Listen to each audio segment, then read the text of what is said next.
नमस्कार दोस्तों, आप सभी लोगों का स्वागत करते हैं आपके अपने YouTube चैनल राजन क्लासेज में। दोस्तों, आज इस वीडियो के अंतर्गत अपन सीखने वाले हैं टाइम एंड डिस्टेंस के इम्पोर्टेंट पर्सन।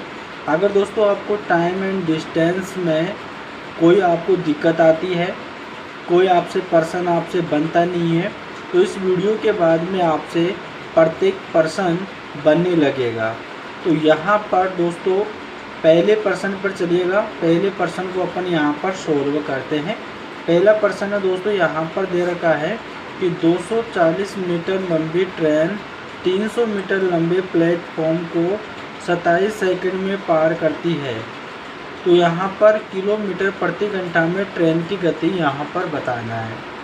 तो दोस्तों सबसे पहले आपको एक चीज़ याद रखना है, कोई चीज़ किलोमीटर यानी कोई यहाँ पर अगर किलोमीटर में प्रति घंटा दे रखा है, यानी चाल जो है किलोमीटर प्रति घंटा में दे रखा है, तो उसको जब मीटर प्रति सेकंड में बदलेंगे, ठीक है, यानी मीटर प्रति सेकंड में बदलेंगे, अपन जो है 5/18 से गुणा करेंगे, है ना। माइक को अगर हमको किलोमीटर प्रति घंटा से अगर मीटर प्रति सेकंड में चेंज करना है यूनिट को, है ना, ध्यान से समझना है। अगर कोई यूनिट किलोमीटर प्रति घंटा से मीटर प्रति सेकंड में बदलना है तो 5/18 से गुणा करना है। अगर कोई यहाँ पे मीटर प्रति सेकंड से किलोमीटर प्रति घंटा में जाना है, किलोमीटर प्रति घंटा में जाना है, तो इसका अपोजिट यानी 18/5 से गुणा करना है, ठीक है, यानी 18/5 से गुणा करना है। आप इसको देखो, ये बहुत ही आसान है याद रखना। अगर कोई बड़ी यूनिट से छोटी यूनिट में जा रहे हैं तो ऊपर की तरफ यानी छोटी संख्या होनी चाहिए, जो कि यहाँ पे 5 है। 5/18 से गुणा करना है। मीटर प्रति सेकंड से किलोमीटर प्रति घंटा की ओर जा रहे हैं, मतलब बड़ी यूनिट में जा रहे हैं, क्योंकि मीटर से किलोमीटर बड़ा होता है, तो यहाँ पे बड़ी संख्या से गुणा करेंगे। इस दो चीज़ को समझ जाना है। अब यहाँ पर आपको एक और चीज़ याद रखना है कि यहाँ पर अगर कोई ट्रेन किसी भी प्लेटफॉर्म को, याद रखना, कोई प्लेटफॉर्म हो या फिर कोई सुरंग हो या फिर कोई गुफा हो, यानी कोई प्लेटफॉर्म हो, कोई सुरंग हो, कोई गुफा हो, ठीक है, कोई पुल हो, ठीक है, अगर इनको पार करती है तो यहाँ पे ट्रेन की लंबाई और प्लस इनकी लंबाई, कोई भी हो सकता है, सुरंग, गुफा, पुल, यहाँ पे प्लेटफॉर्म, इनकी लंबाई जुड़कर कुल लंबाई निकलेगी। इस चीज़ को आपको याद रखना है, ठीक है। अब चलिएगा हम जो है पर्सन को करते हैं और जिससे आपको अच्छी तरीके से समझ में आएगा। पहले पर्सन दे रखा है कि 240 मीटर लंबी ट्रेन 300 मीटर लंबे प्लेटफॉर्म को 27 सेकंड में पार करती है। तो यहाँ पर किलोमीटर पर आवर में ट्रेन की गति बताना है, ठीक है।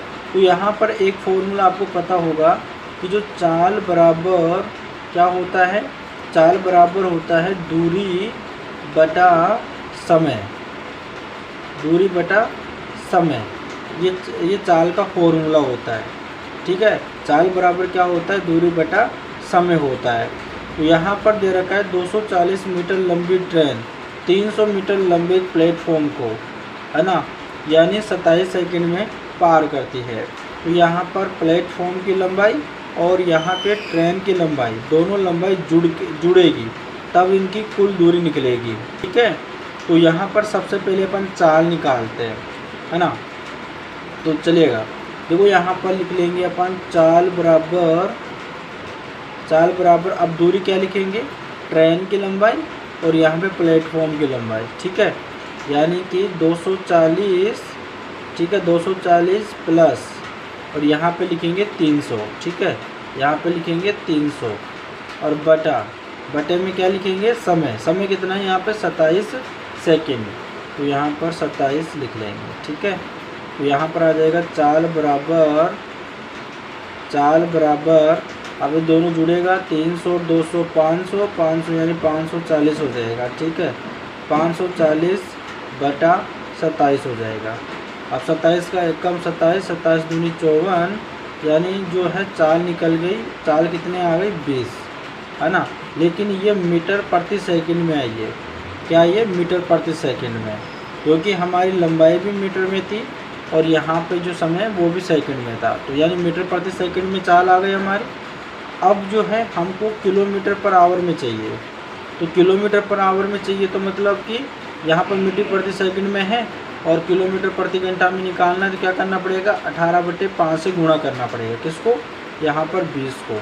तो 20 को गुणा करेंगे 18/5 से, तो 5 चौक 20 गुणा करेंगे 8 चौक 32 का 2, 3 हासिल, ठीक है, 4 एकम 4, 4 3 7 आ जाएगा। यानी कि यहाँ पर आ जाएगा 72 किलोमीटर प्रति घंटा। तो यहाँ पर ऑप्शन नंबर ए आपका करेक्ट आंसर हो जाएगा। ठीक है, उम्मीद कर रहे हैं कि पहला प्रश्न आपको अच्छी तरीके से समझ में आ गया। चलिएगा अब चलते हैं हमारे सेकंड प्रश्न पे। सेकंड प्रश्न दे रखा है कि 150 मीटर लंबी एक ट्रेन 500 मीटर लंबे एक पुल को पार करने में 30 सेकंड का समय लेती है। 370 मीटर लंबे प्लेटफॉर्म को पार करने में ट्रेन को कितना समय लगेगा। ठीक है, ये आपका प्रश्न है। तो देखो प्रश्न को कैसे हल करेंगे। सबसे पहले हमारा फॉर्मूला क्या था, हमारा फॉर्मूला था कि चाल बराबर दूरी बटा समय, ये था आपका फॉर्मूला। ठीक है, तो यहाँ पर देखो एक ट्रेन की लंबाई दे रखी है और एक पोल की लंबाई दे रखी है, तो मतलब ये दोनों लंबाई जुड़ेगी। ठीक है, और यहाँ पे ये जो है समय दे रखा है, यानी लंबाई दे रखा है और समय दे रखा है, इनसे हमारी जो है चाल निकल जाएगी। तो सबसे पहले चाल निकालेंगे, तो चाल बराबर दूरी क्या है हमारी, यानी 150 मीटर और यहाँ पे 500 मीटर, क्योंकि दोनों जुड़ेगा, क्योंकि यहाँ पर पुल की मतलब ये ट्रेन जो है पुल की लंबाई को यहाँ पर पार करेगी। ठीक है, तो 500 400 यानी 450 हो जाएगा।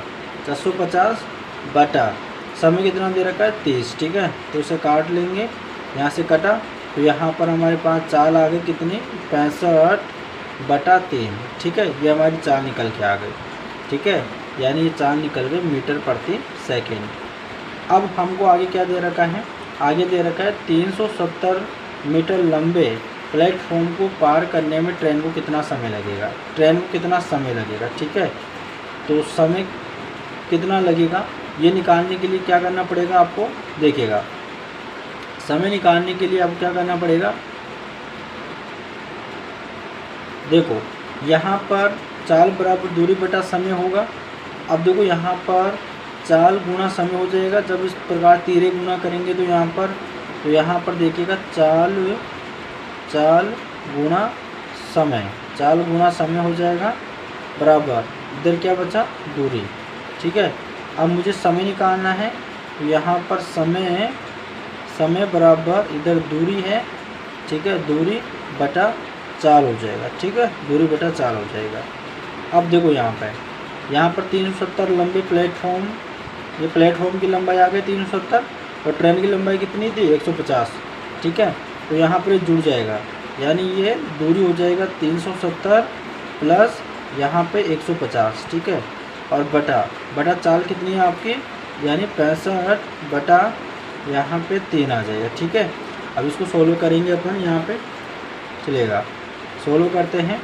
देखो यहाँ पर 0 आ जाएगा। ठीक है, 5 और 7 जोड़ेंगे यहाँ पे, तो यहाँ पे हो जाएगा 12। ठीक है, 12 का यहाँ पे 2 81 4 1 5, यानी 520 हो जाएगा। और बटा अब जो है ना, अब क्या होगा यहाँ पर 3 ऊपर चला जाएगा। ठीक है, यानी गुणा 3 ऊपर चला जाएगा और बटे में यहाँ पर 65 रह जाएगा। ठीक है, अब इसको सोल्व कर लेते हैं, तो यहाँ पर सोल्व करते हैं। अब देखो 5 से काटते हैं इसको, 5 एकम 5। ठीक है, 5 एकम 5 आ जाएगा और फिर यहाँ पे भाग टूट की 0, 5 चौक 20 आ जाएगा। फिर 5 से काटते 5 एकम 5, 5 दिया 15। ठीक है, यहाँ पर काट लिए। अब देखो यहाँ पर 13 एकम 13 और 13 घंटे 104 हो जाएगा। और फिर 8 का गुणा 3 में करेंगे, 8 एकम 8, 8 दूनी 16, 8 दिया 24 हो जाएगा। ठीक है, तो यहाँ पर आपका आंसर आ जाएगा 24। ठीक है, ऑप्शन नंबर सी आपका करेक्ट आंसर हो जाएगा, यानी 24 सेकंड में वो ट्रेन 370 लंबे प्लेटफॉर्म को पार कर जाएगा। ठीक है, चलेगा। अब चलते हैं हमारे तीसरे प्रश्न पे। चलिएगा दोस्तों, यहाँ पर आपका तीसरा प्रश्न है कि 66 किलोमीटर पर घंटा की रफ्तार से चलने वाली ट्रेन 18 सेकंड में एक पोल को पार करती है, तो यहाँ पर ट्रेन की लंबाई क्या होगी। ठीक है, सबसे पहले चाल का फॉर्मूला क्या होता है। चाल का फॉर्मूला होता है चाल बराबर दूरी बटा समय होता है। ठीक है, यहाँ पर ये होता है। तो यहाँ पर देखिएगा, सबसे पहले यहाँ पर आपको करना क्या है कि देखो, यहाँ पर आपको आंसर भी मीटर निकालना है और यहाँ पर समय भी सेकंड में दे रखा है। तो सबसे पहले जो चाल दे रखा है वो किलोमीटर पर आवर में दे रखा है ना, यानी किलोमीटर पर आवर में दे रखा है। हमको इसको चेंज करना है मीटर पर सेकंड में, है ना, यानी बड़ी यूनिट से छोटी यूनिट में जाना है। तो क्या करेंगे, यहाँ पे 5/18 में, यानी 5/18 से गुणा करेंगे। ठीक है भाई, छोटी यूनिट में जा रहे तो छोटी संख्या ऊपर रहेगी।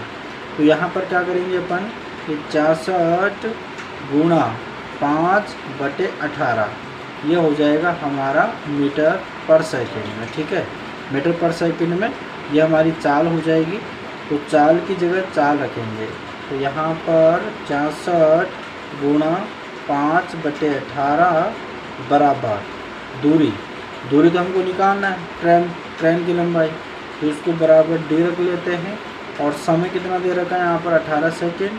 ठीक है, अब 18 से 18 कट जाएगा, 5 का गुणा 66 में करेंगे तो 5 का 30, 0 यहाँ पर 3, 5 का 30, फिर यहाँ पर 3 33, यानी 330 हो जाएगा बराबर डी, यानी कि हमारा जो है दूरी निकल जाएगी 330, यानी ऑप्शन नंबर ए आपका करेक्ट आंसर हो जाएगा। ठीक है, सबको बेहतरीन से समझ में आ रहा है, अच्छी तरीके से समझ में आ रहा है, तो वे चैनल को सब्सक्राइब कर लेना यार। आपके लिए इतनी मेहनत करते हैं, अच्छे प्रश्न लेकर आते हैं, आपको पढ़ाते हैं, समझाते हैं और काफ़ी मेहनत होती है भाई, तो चैनल को ज़रूर सब्सक्राइब कर लेना।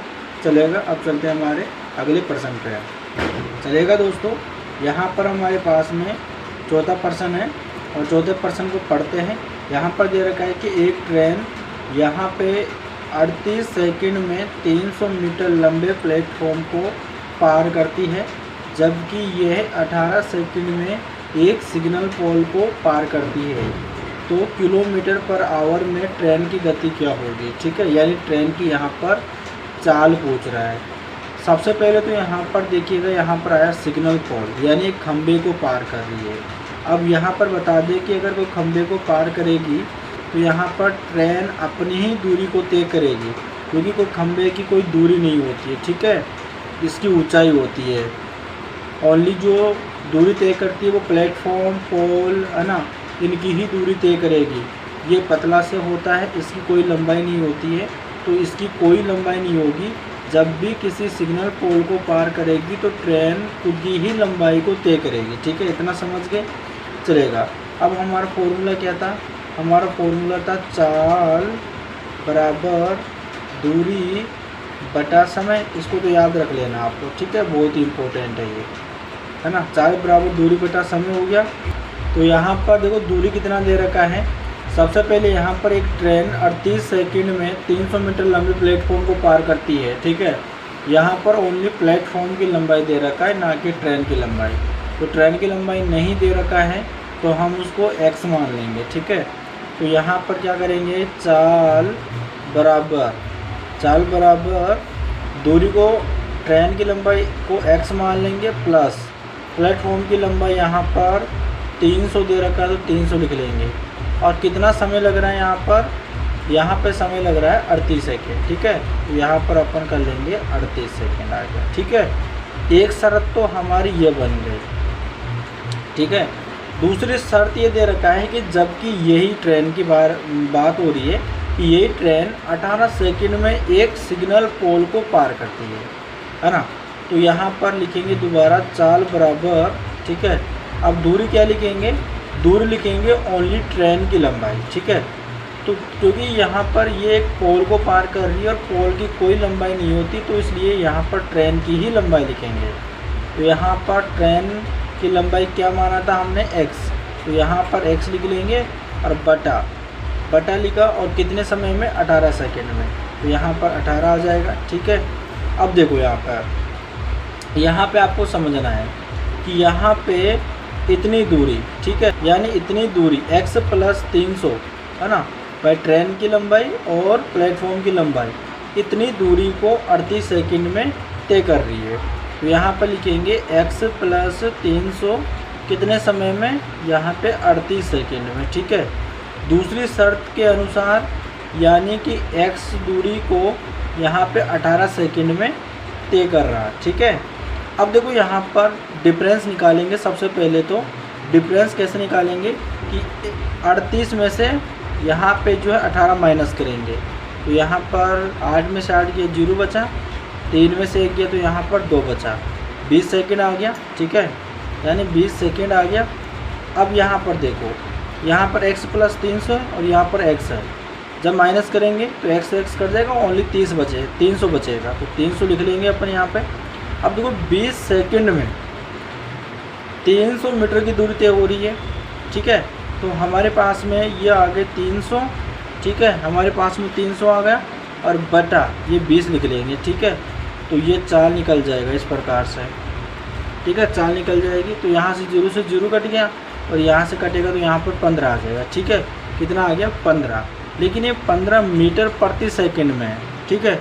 हमको यहाँ पे किलोमीटर पर घंटा में निकालना है, तो क्या करेंगे, यहाँ पे 15 का गुणा करेंगे, बड़ी यूनिट में जा रहे हैं तो 18/5 से गुणा करेंगे, ठीक है।